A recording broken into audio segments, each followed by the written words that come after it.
Hello po mga kababayan, this is Nancy Bicolana. Pag-usapan po natin itong naging komento ni Senator Marcoleta tungkol dito kay Senator Lacson na 'di ba, kumbaga maraming umangal dahil parang kumbaga nag-abogado, nag-investigador, naging judge at inabsuelto agad-agad itong si Bongbong Marcos tungkol doon sa sinabi ni dating Congressman Saldico na nagpa-insert ng 100 billion sa BICAM.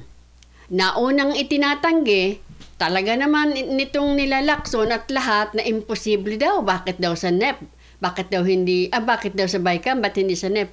Kumbaga mga kababayan, base dito sa nakausap ni Lacson na isang tao, nakausap sa telepono, base doon ay inabsuelto si Bongbong Marcos. Isa-isang taong katulad niya na siya ay Blue Ribbon Committee Chairman ay hindi dapat ganoon, mga kababayan. Pakikinggan po natin si Senator Marcoleta dahil meron pa rin po siyang parang kumbaga para sa akin update po tungkol doon sa abogado na nag-deny ng kanyang perma. Meron po siyang update dyan. Pakikinggan po natin si Senator Marcoleta, mga kababayan. Ito po siya. Go, Senator Marcoleta. Kaya sa lahat ng ating mga kababayan na sumusubaybay ngayon, saan mang panig ng mundo kayo naroroon, anumang oras ngayon dyan, welcome po kayo sa Saganang Mamamayan.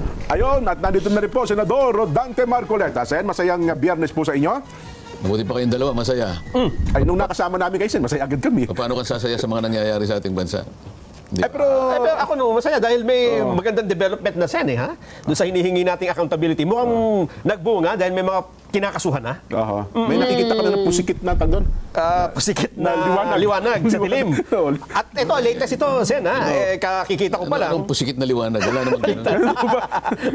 Liwanag sa pusikit ng Karimlan. Ayun! Dapat pala ganun, ha? Yun pala tamang pangungusap doon. May latest. Kasi kanina, pinailan ng information pa lang naman sa Ombudsman. Ngayon, ibinabalita po ng Pangulong Bongbong Marcos, may nilabas siyang video, at binabalita niya sa ating mga kababayan, may warrant of arrest na laban kina dating Ako Bicol Representative Saldico at 17 iba pa sa SunWest Corporation at DPWH, Jen. Aba, kaninang umaga nga, di ba? Halos alas 6 ng umaga, nagising tayo na nagbigay din sa pahayag. May bagong video din, ano? Oo, si Insa na. Sinama na sa kakasuhan, di ba? Sa Ombudsman. Yes. Re-recommendahang kasuhan. Iba yung re-recomendahan na kasuhan, iba yung kinasuhan. Sino ba yung kinasuhan at sino yung re-recomendahan na kasuhan? Kanina po ang inirekomendang kasuhan ay si dating House Speaker Martin Romualdez at saka itong si dating Congressman Saldico. Pero ngayon, iba naman ito, Nason, yung may warrant of arrest. Yung may warrant of arrest, ito yung sa Ang sabi po sa balita, maaaring sampahan ng kasong plunder at indirect bribery. Maaari pa lang naman, mga kababayan. Pero yung iba, katulad ni Saldi, ay meron na raw warrant of arrest. Kaya lang, nasaan si Saldi? At yung iba, di ba? nila sa Sandigan Bayan eh. Ayun, ninauna yan nung isang linggo. Sa Nauhan. Babasahin ko na lang yung buong balita dyan para magkaroon tayo ng context dun sa ano ba yung ipinail. Ha? Inirekomenda po ng DPWH at ng ICI ang pagsasampa ng plunder at iba pang kaso laban kay dating Speaker of the House Martin Romualdez at dating Ako Bicol Representative Saldico. Isinabmit po ni Secretary Vince Dizon kasama ang iba pang opisyal ng ICI ang kanilang joint referral report. Naglalaman po ito ng rekomendasyon sa Office of the Ombudsman. Kaninang umaga, nakita ko yung video dyan. Ang dami nilang mga kahon-kahong dokumento. Ang dami nga. Nang hingan ho ng pangunahing komento, sinabi naman ng tanggapan ni Romualdez na handang harapin ng dating speaker ang anumang isasampang kaso sa kanya.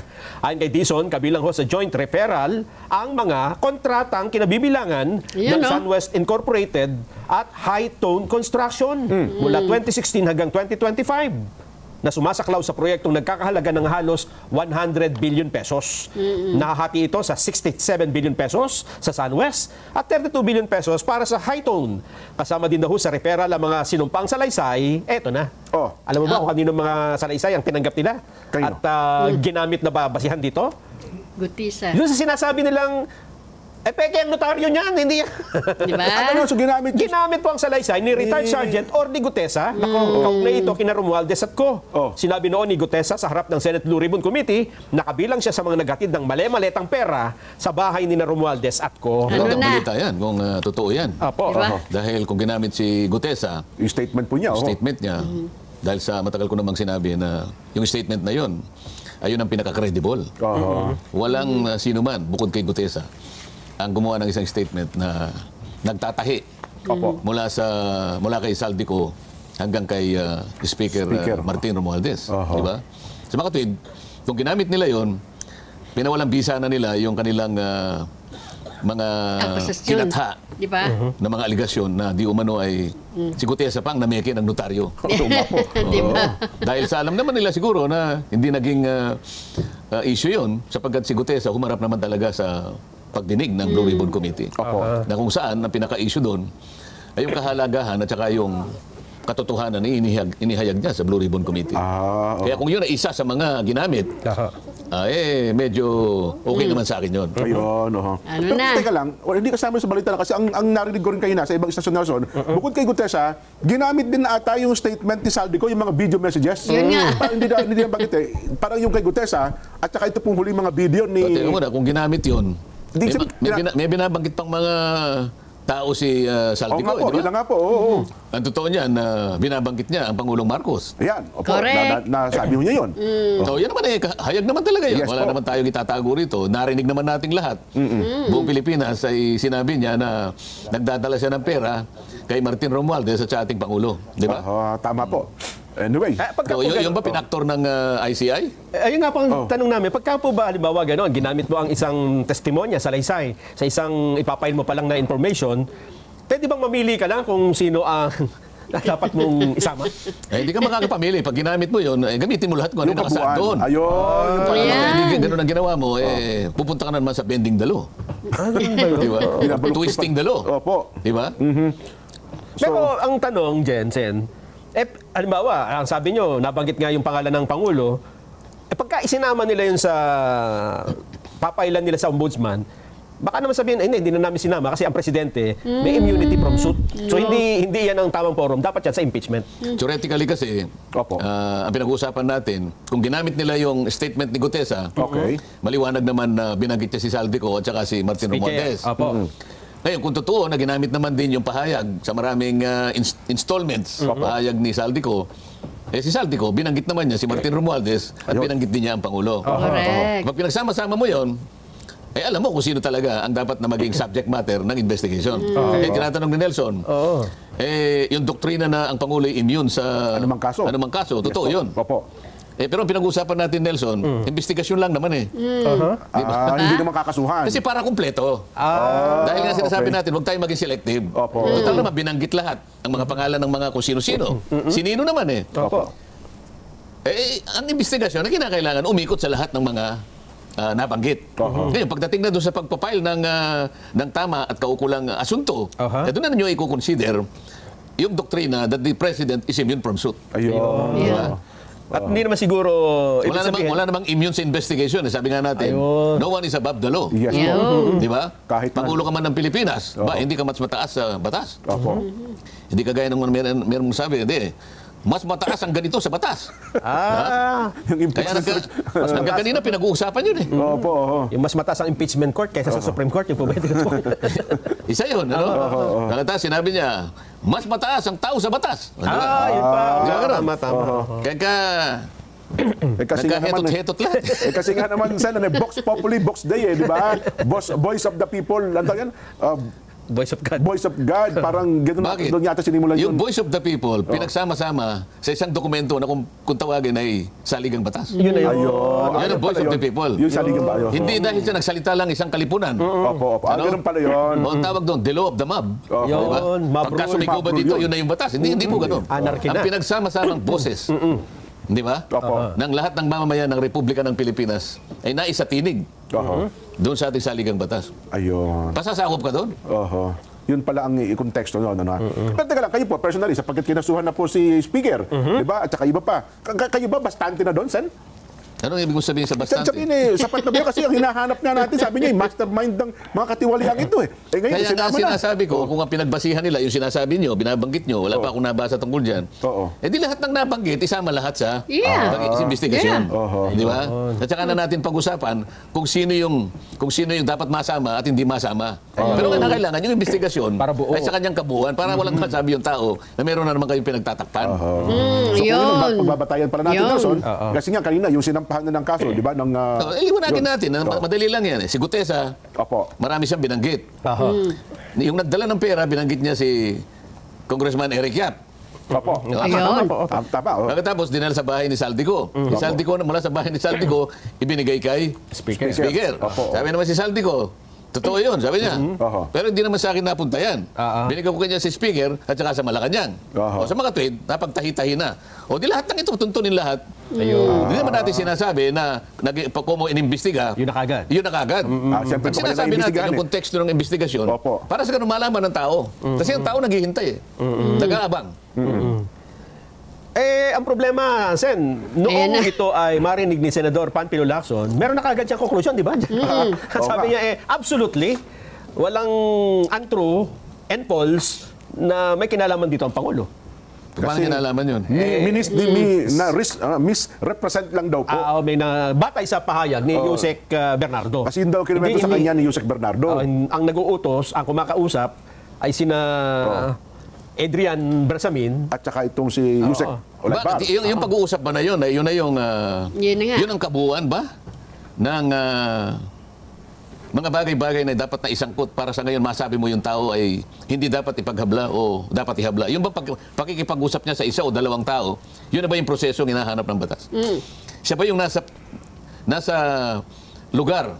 Siya ba yung merong authority para sa ganon ay magmula doon sa lugar na yun yung desisyon para usigin ito o usigin yon o hindi dapat usigin? Siya ba? O, ikaw ba talaga, Lacson? Ikaw na talaga ang lahat. Ikaw ang magsasabi kung sinong guilty at hindi guilty. Ikaw ang magsasabi din kung dapat pa bang imbestigahan ito o hindi na. Di ba? Alam mo kasi, Lacson, ikaw, kasi sa sobrang gusto mong magpabida-bida, alam mong ginawa mo eh. Lalo mong pinasama yung gusto mong protektahan eh. Di ba? Kasi parang pinalalabas mo talaga, dalawang Yusek, di ba? Ang nagpaikot dito kay Bongbong. Di ba? Para mong sinabing ganyang kahina siya. Hindi niya nalalaman na pinaiikot siya ng dalawang Yusek. Di ba? Kasi tingnan mo yung legislature at saka executive at saka yung judiciary, hindi magkakapareho ng... merong hangganan ang kanilang jurisdiction. Kaya nga, kung tawagin natin, ay constitutional boundaries. Separation of powers.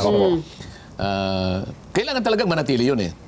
Kahit na halimbawa sa legislature, may tinatawag kaming pagdinig, paghusisa, pag-imbestiga, sa ilalim ng Blue Ribbon Committee, nananatili na legislative in character. Dahil sa ang ginagawa namin ay pantulong lamang para sa ganon, makahanap kami ng mga batas na pwede namin gawin. Yan. Para sa ganon, yung iniimbestiga ay malagyan ng kaukulang mga batas para hindi na maulit yung mga bagay na ito. Opo. So, legislative in character, bakit ka makikialam doon sa usapin ng executive? O ano ka? Makinig ka ha, Lacson. Ikaw kasi pinagmamalaki yung iyong pagiging dating PNP chief, dating investigador. Hirap kasi sa'yo Masyado ka nagpapaipal kay Marcos Parang ganun, kunyari ka pa sasabihin, ay hindi kami magkamag-anak ka. Hindi kami close. Pero yung ginagawa mo naman, ibang klase. Base lamang sa tawag sa phone call yun, mga kababayan nitong si dating Yusek Roberto Bernardo. Base lamang sa tawag yun talagang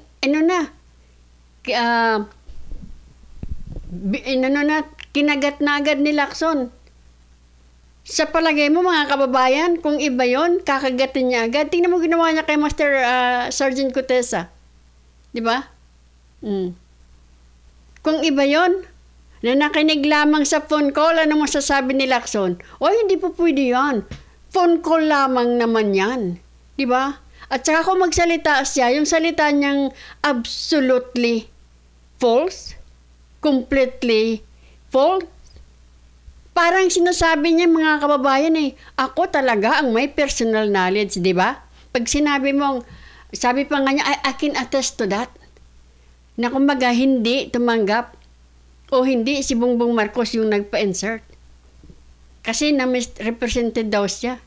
Mo ba nakapag-imbestiga kami ng ganito at ganyan? Alam mo, yung regulasyon ng Blue Ribbon, pagka yun ay binasa mo mabuti, nakalagay doon Pagka ikaw ay nag-iimbestiga, sabi nila, doon sa aming tuntunin, at in the course of our investigation, nakahalungkat kami ng mga krimen o irregularities.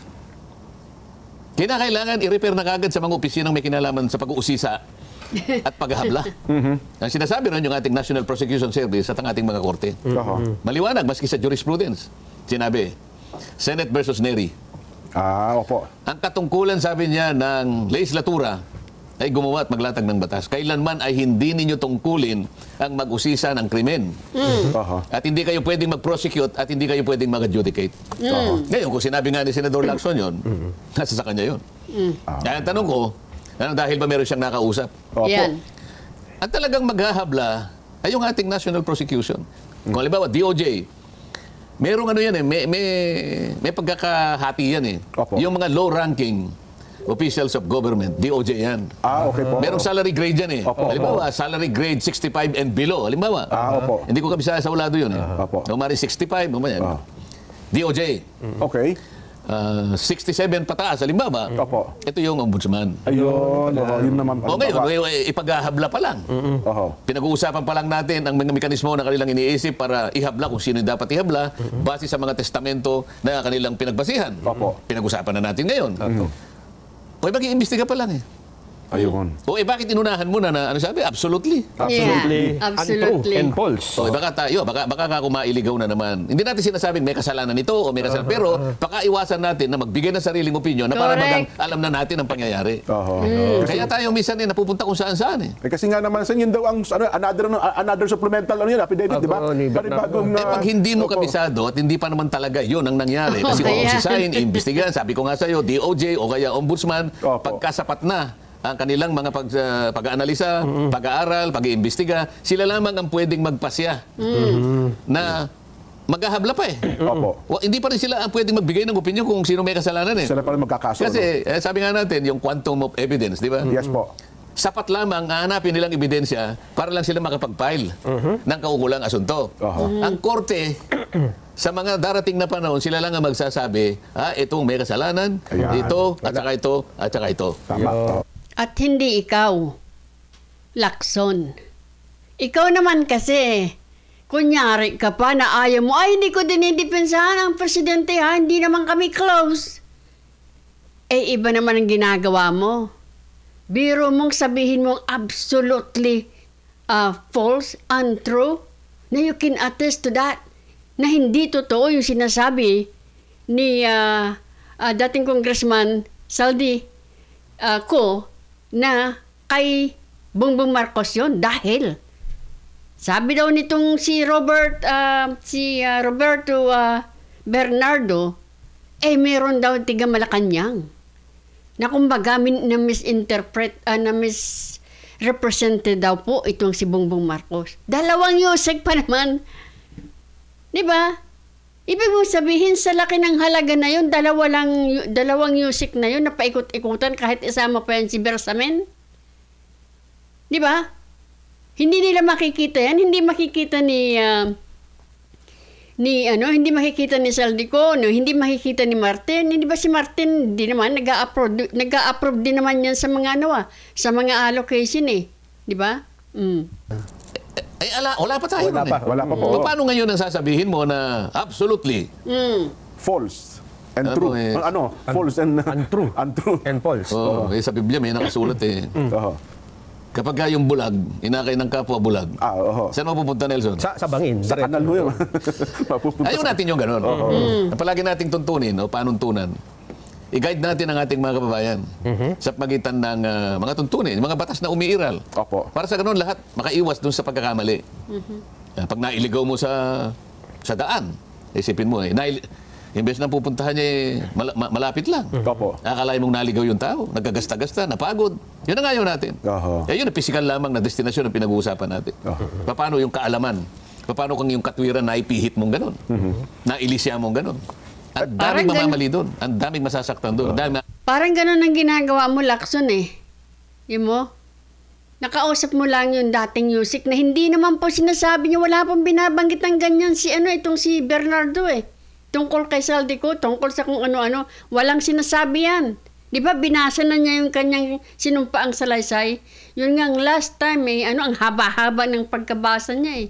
Di ba, nung isinama na niya kung sino-sino pa. Wala siyang binabanggit tungkol dyan. Tapos nakita niya sa social media, si Congressman Saldico, biglang naalala ni dating Yusek Bernardo. Ay, oo pala, nalimutan mo, 100 billion yon. Nagpaalala lang sa'yo, si Saldico. Pero ako naman, ang personal ko lang, at least, Nelson, di ba? Nagsimula ng masampahan sila ng kaso para gumulong na yung sinisigaw nating accountability at saka hustisya. Kaya nga, kung nasampahan nga sila, pabayaan natin gumulong yun. Ayun, Pabayaan natin, ang mag-uungkat dyan, ang maglilitaw ng katwiran at katotohanan dyan, yun nga, yung taga-usig. At later on, yung korte. Yung sinasabi nating panliligaw halimbawa, panlilin lang. Tingnan mo na lang yung notaryo na yan. Usapan sa matagal na panahon, ipilit na inililihis para sa ganoon malimutan mo na pinag-uusapan ay yung kinurakot na pera kung saan napunta. Napunta tayo, ang atensyon natin sa notaryo. Ayan na po. Ito na yung sinasabi ko sa inyo na panibagong ni Senator Marcoleta tungkol sa notaryo. Ipakita, ganito yan nagkaroon ng pagkakataon ng pagkakataon na mausisa natin yan. Tinanong ko kasi budget ng judiciary. Opo, napanood ko yan, Sen. So tinanong ko na, di ba ako pangkaraniwan naman pag nagpapanotaryo ka, lalo na yung mga notaryong dikit-dikit sa mga lugar ng mga city hall na yan. Meron ba isa sa inyo ako na may nagkusa na tinanong doon sa nagnotaryo sa kanya, Sir, pasensya ka na. Ikaw ba talagang pumirma nito? Pwede bang pumirma ka uli para makita ko lang na ikaw pumirma nito? Wala kang ganun eh. Ngayon, pinasuri ko ngayon. Pinagbigyan ako mismo doon sa plenary. Sinabi ko kasi, paano ka ako yung judge naman kasi, Mr. President? Tama. Kumukuha lang naman ako ng mga ilang pyesa, ilang piraso ng mga dokumentong ninotaryo ng abogada na yan. Sa akin ako naniniwala talaga na hindi niya pirma sapagkat kalakaran na yan, hindi naman sila pumipirma. So hindi issue sa akin yan. Tama po yun. Ngayon, kapag ako'y hinayaan yung makahingi man lang ng mga dokumento na maihahambing ko doon sa pagkakapirma, doon sa dokumento ni Gutesa, sabi ko, ayos na to, parang vindication na to. Yan, tama kayo. Alam mo, sabi ng judge, nagsumbong ako sa Korte Suprema. Hindi, dito mismo sa hearing, plenary. Kinuwento ko. Pinayagan ako ng Office of the Clerk of Court ng Korte Suprema na makahingi ako ng mga samples. Ang hiningi ko pa nga tatlo dahil hindi naman ako gusto ko madalian lang eh. 3 piraso lang. Pumayag naman yung korte ngayon dahil wala siya magagawa. Akalain mo namang ang desisyon niya, siya raw ang mamimili ng mga sample na ibibigay sa akin. Totoo nga. Sabi ko, bigyan mo ako ng sample. 3 sample, January to August. Eh di 8 buwan yun. 8 buwan. 8 times 3, 24 pieces. Pinili niya talaga. Ganun po. Yung pinili niya, yung talagang magkakamukha nung pirma talaga. Iniiwasan niya yung mga hindi pirma na pero nanggaling din sa kanyang notaryo. Sabi ko sa plenary nung isang araw, kung papayagan niyo ako na makakuha kami na mismo ang maghanap. Pumayag ngayon. Pumayag yung andun ang 2 justices. Sige po, Your Honor, sabi niya, ngayon po ay openly, pinapayagan namin kayo na ang inyong mga staff ay pumunta. Kung gusto nyo, ngayon na rin. Hindi, bukas na po. Para tayo, yung bukas is today. Ngayong araw. Hindi, kahapon. Nakakuha na kami. Isang araw pa yun eh. So, Wednesday pa yun. Nakakuha kami ngayon ng napakaraming iba't ibang dokumentong ninotaryo ng abogada na iba-ibang pirma. Ngayon, ipakita natin. Para makita ng mamamayan. Yan. Yung dalawa na yun, pareho ba yung pirma? Pilit na kinokopya, Sen, pero para magkaiba. Hindi, gusto ko lang tingnan nyo isa-isa. Pareho yan. Hindi pareho yung pinipirma. Tingnan nyo yung sa taas. Yung sa taas mo na. Yan. Pareho ba? Parang pinaikli lang yung isa. Magkaiba po. Magkaiba. Hindi, Nelson. Ang tingnan mo lang kung pareho o hindi. Yung pirma. Hindi kasi pumipirma ko, Sen, minsan, pinapaikli ko lang. Hindi, ang tinitingnan ko dyan, yung hindi pareho yan. Magkaiba nga sila. Magkaiba talaga yan. Ngayon, ipakita nyo pa yung iba. Walang isang pareho dyan eh. Oh. Yung kamukha ng isa. Oh. Na maikli lang. Oo. Ang tingnan ninyo yung pirma Yes, nito. Yung maikli lang po. Parang dalawang letra lang. Oh, ikumpara nyo sa unang dalawa, iba na naman yan. Yan ang ibig ko sabihin. Pati nga ng isa pa. Oh. Hindi pare-pareho. Oh. Oh, yan. Yan ang yan ang ibang-iba. Malayo. Ito yung malayo. Huwag natin pag-usapan yung ibang-iba, Nelson. Gusto kong makita, i-guide natin ang ating mga kababayan. Pinakikita ko lahat yan, pag iba-iba yan. Oo. Ito iba talaga ito. Oh. Ano pa? Oh, ayan. Pareho ba yan? Iba na naman yung dalawa na yan. Opo. Oh, sige pa, marami yan. Oo. Ay, iba Oh. rin, no? Ano ang ibig ko sabihin dyan? Meron pa ba? Meron pa? Ibig ba sabihin, nung babaeng nagnotaryo dyan, lahat yan pineke? Galing yan sa kanyang notarial books. Ayan ha. Kung lahat ng yan peke, marami pa kaming makukuha eh. Ang daming namemeke na yun. Ito galing sa kanyang sariling notarial book. Naka-record. Ay, naka-record eh. September 25. Ba't bago-bago? Yung September pirma ni 25. Gutesa, isa 2025. lamang sa mga iba-ibang ganyan. Ayun. Opo. Ito, February 2025. Pero Sen, babang tinitingnan nyo yan, may public statement siya, ano bang petsa ngayon? 21. Kahapon. Siguro nakita nyo yung ipinakita nyo sa... Kahapon nga yatang nagpunta yung mga tao namin. Yung staff ninyo. So hindi pa niya alam. Alam niya. Ito yung kukwento ko sa inyo. Hindi pa pagkaalis mismo ng mga tao ko, gumawa siya ng public statement. Ayun. So meron siyang contact doon sa RTC. Ay, check yun. Alam niya ngayon na, alam ko na yung gagawin ko. Sa dami nitong pirmang ito na hindi pare-pareho, ibig mo sabihin lahat, peke lahat yan? Kagaya nung ginawa niya kay Gutesa? Yan ang lilitaw dyan, Sen, kung tatanggapin natin yung kanyang paliwanag. Kung tatanggapin ko na yung kay Gutesa ay peke, lahat ng yan na nandun sa kanyang notarial book, Lahat na yan peke. hindi pare-pareho ang pirma. Opo. O, paano nangyari yan? Sa mga tuwid, yung clerk of court ng Maynila o yung executive judge, di wala man lamang siyang ginagawa na kahit paano at random, i-monitor niya. Sa dami ng mga nagnunotaryo ngayon, Ba't iba-iba diyan ka naman ang lumilitaw, pirma? hindi lang 3, maring 5 tao ang kinakasangkapan niya para magnotaryo para sa kanya. Oo nga. Kaya yun ang gusto kong establish. Sabi ko sa judge, hindi po ako interesado Diyan sa pirma niya, kung yan nga ipirma niya o hindi. Mas interesado ako na magbigay ka sa akin ng sample para ma-determine ko na yung kay Gutesa isa lamang.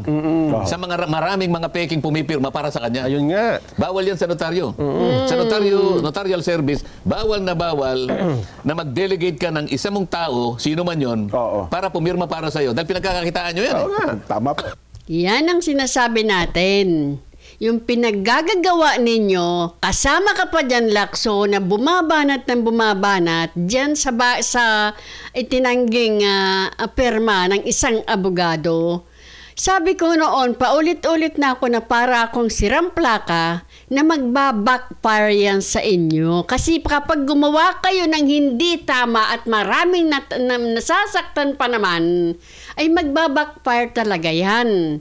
Hindi po kinakatigan yan ng tadhana.